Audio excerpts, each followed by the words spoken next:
गरीब मजबूर किसान। रात का समय था। मोहन रोते हुए एक जंगल में गड्ढा खोद रहा था। बहुत तेज बारिश भी हो रही थी और उसने अपनी कमर पर अपनी छोटी सी 2 साल की बच्ची बांध रखी थी।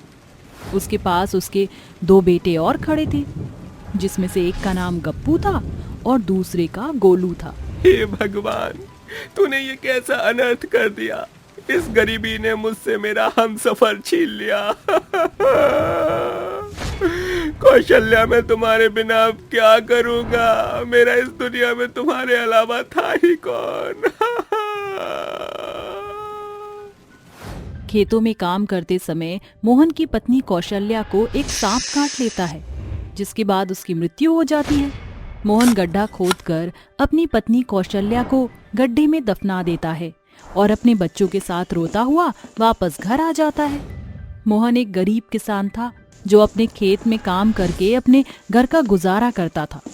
एक दिन सुबह, अले अले ले ले ले, मेरी प्याली बिटिया को भूख लगी है। मैं अभी अपनी बिटिया को दूध पिलाता हूँ। ये कहकर मोहन अपनी बच्ची को दूध पिलाने लगता है। तभी उसके दोनों बेटे स्कूल से वापस आ जाते हैं और आते ही कहते हैं, पिताजी पिताजी, बहुत जोरों से भूख लगी है, कुछ खाने को दे दो। हाँ पिताजी, सुबह माँ नाश्ता बना कर दिया करती थी, लेकिन अब माँ भी नहीं है। इस वजह से हमने कुछ भी नहीं खाया है सुबह से। रुको बच्चों, मैं तुम्हारे लिए कुछ बना देता हूँ। मोहन रसोई में जाकर चावल का डब्बा खोलता है, लेकिन डब्बा खाली होता है। ऐसे ही वह धीरे धीरे सारे डब्बे खोलकर देखता है, लेकिन सभी डब्बे खाली पड़े होते हैं और घर में अनाज का एक दाना भी नहीं होता। अरे, घर में तो अनाज का एक दाना भी नहीं है। अब मैं अपने बच्चों को क्या खिलाऊंगा। जब से कौशल्या छोड़कर गई है मुझे, तब से मैंने खेत में काम भी नहीं किया। तभी मोहन हरिया की दुकान से अपने बच्चों को खिलाने के लिए उधार दूध और ब्रेड ले आता है और उन्हें खिला देता है। दोनों बच्चे खाकर खेलने चले जाते हैं। वहीं मोहन घर में बैठा हुआ सोचता है, अगर ऐसे ही घर पड़ा रहा तो मेरे बच्चे भूखे मर जाएंगे। मुझे कुछ ना कुछ तो करना ही होगा। ये सोचकर मोहन अपनी बच्ची को लेकर खेत चला जाता है और एक खाट पर अपनी बिटिया को लिटा देता है और खेत में काम करने चला जाता है। जैसे ही वह खेत में काम करना शुरू करता है, इतने में उसकी बच्ची रोने लगती है। अरे, बिटिया तो रोने लगी। ऐसे तो मैं खेत में काम नहीं कर पाऊंगा। एक काम करता हूँ, बिटिया को कमर पर बांध लेता हूँ। मेरे साथ रहेगी तो रोएगी भी नहीं। मोहन बेचारा भूखा प्यासा पूरे दिन अपनी बेटी को अपनी कमर पर लादे हुए खेती करता रहता है। उसकी बेटी इतनी छोटी थी कि उसे कोई संभाल नहीं सकता था।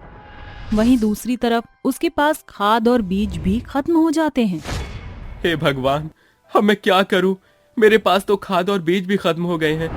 पहले ही कौशल्या के सोने के जेवर बेचकर खाद और बीज लेकर आया था।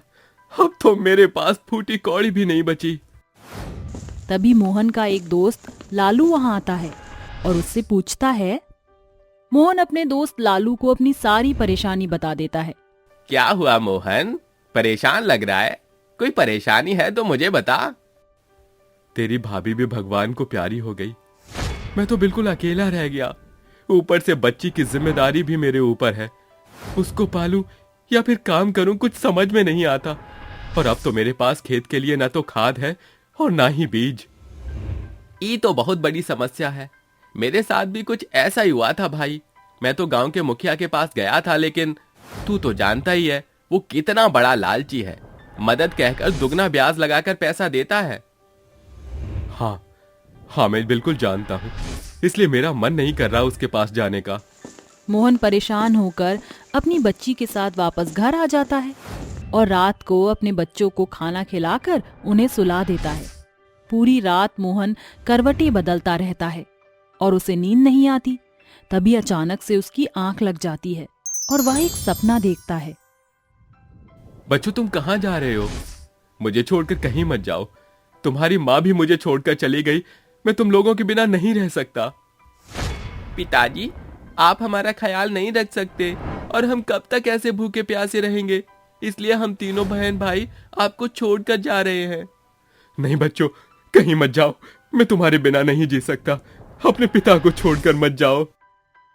तभी सुबह मोहन की बहुत तेज आवाज निकलती है, जिसके बाद उसकी नींद खुल जाती है और वह पूरा पसीना पसीना हो जाता है। नहीं, कौशल्या तो मुझे छोड़कर चली गई, लेकिन मैं अपने बच्चों को नहीं खो सकता। मुझे कुछ तो इंतजाम करना होगा उनकी अच्छी परवरिश के लिए। मोहन तुरंत गांव के मुखिया के पास जाता है। मुखिया जी, मुझे पैसों की सख्त जरूरत है। अगर कुछ पैसे उधार मिल जाएं तो मेरा काम बन जाएगा।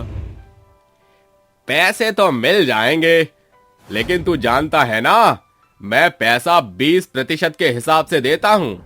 मोहन बिना सोचे समझे मुखिया से 20,000 रुपए 20% के हिसाब से ले आता है और बाजार से खाद और बीज ले आता है और दोबारा से अपनी बच्ची को अपने कमर के ऊपर लाद कर खेतों में पूरे दिन खूब मेहनत करता है। ऐसे ही धीरे धीरे कड़ी मेहनत करने के बाद उसकी अच्छी खासी फसल पक जाती है। आखिरकार मेरी मेहनत रंग लाई।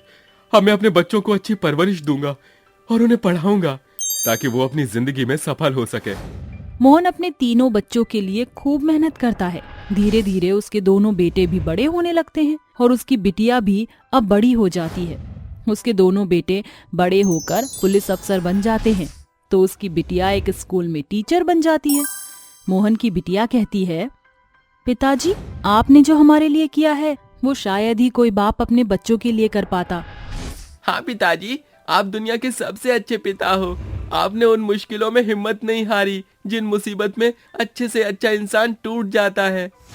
बच्चों, अगर आज तुम्हारी माँ कौशल्या जिंदा होती तो तुम्हें देखकर बहुत खुश होती। उसके बाद मोहन अपनी तीनों बच्चों के साथ खुशी खुशी अपना जीवन बिताने लगता है।